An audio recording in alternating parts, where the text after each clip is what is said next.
Vous avez des problèmes de Wi-Fi? Votre connexion se déconnecte ou est lente? Restez avec nous parce que dans un petit instant, je vous montre comment régler ça.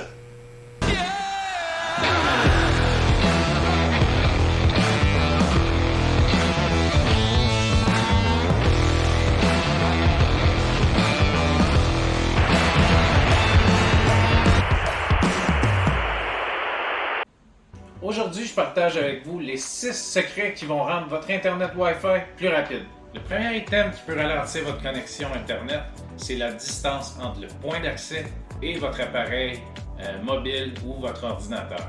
Donc, plus la distance est élevée, moins le signal est de bonne qualité et généralement, ça va mettre plus de temps avant de pouvoir acheminer l'information. Le deuxième point qui peut affecter la rapidité de votre réseau sans fil Wi-Fi, c'est la fréquence que vous avez choisie pour établir la connexion. Il y a deux groupes de fréquences qui existent sur un routeur Wi-Fi, généralement les fréquences de l'ordre du 2.4 GHz et les fréquences de l'ordre du 5 GHz. Et le 2.4 GHz a généralement plus de facilité à traverser les murs et les planchers, mais par contre, c'est une technologie plus ancienne, donc c'est plus lent. Si vous êtes à proximité du point d'accès, vous pouvez utiliser le 5 GHz. Par contre, si vous êtes beaucoup plus loin, je prendrais le 2.4.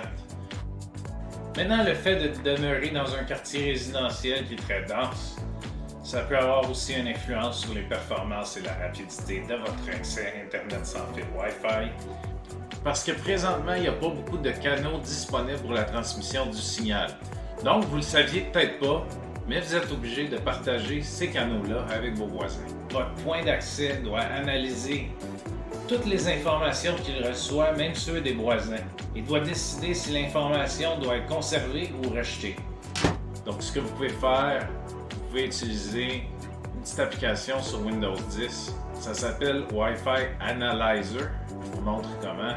Vous allez sur le Windows Store et vous tapez en haut Wi-Fi Analyzer. Et c'est le premier ici.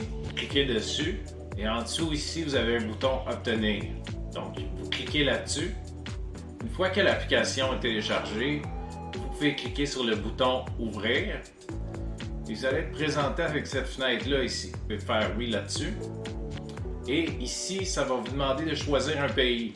Parce que d'un pays à l'autre, ce n'est pas tout le temps les mêmes fréquences qui sont autorisées pour la transmission du signal Wi-Fi.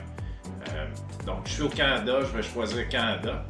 Ensuite, vous pouvez appuyer sur le bouton Analyser ici en haut et ça va vous montrer une représentation graphique des différents réseaux Wi-Fi qu'il y a dans votre quartier avec le numéro du canal en dessous de chacun d'entre eux. Donc maintenant, tout ce qu'il vous reste à faire, c'est d'aller dans votre routeur Wi-Fi et changer les paramètres pour vous assurer qu'il utilise le canal le moins utilisé dans le quartier. Donc maintenant, pour ceux d'entre vous qui auraient un routeur qui est un petit peu plus ancien ou qui auraient un routeur qui a été prêté ou loué par votre fournisseur de services Internet lors de votre abonnement, je vous conseillerais de vérifier c'est quoi la technologie Wi-Fi qui est utilisée par l'appareil. Parce qu'au cours des dernières années, il y a eu beaucoup de développement au niveau du Wi-Fi. Et les nouveaux modèles d'appareils ont des technologies beaucoup plus poussées pour augmenter la vitesse, mais aussi minimiser les interférences avec les voisins. Donc, si votre appareil est un petit peu plus vieux, il serait préférable de le remplacer pour quelque chose d'un peu plus récent. Si jamais vous voulez changer votre appareil, mon conseil, ce serait de vérifier sur le site du magasin où vous prévoyez aller pour en faire l'achat et regardez les numéros de modèle qui sont disponibles dans le magasin. Vous pouvez trouver sur Internet avec le numéro de modèle d'appareil des commentaires de gens qui en ont déjà fait l'achat et ça vous aide à faire un achat plus éclairé et à éviter certains appareils qui seraient peut-être moins performants.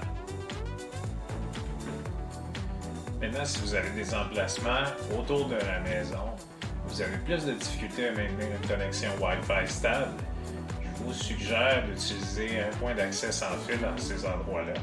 Et ça va vous donner Un autre réseau sans fil auquel vous pouvez vous connecter dans ces endroits-là, et le signal de cet appareil-là va être plus fort probablement que votre réseau sans fil actuel.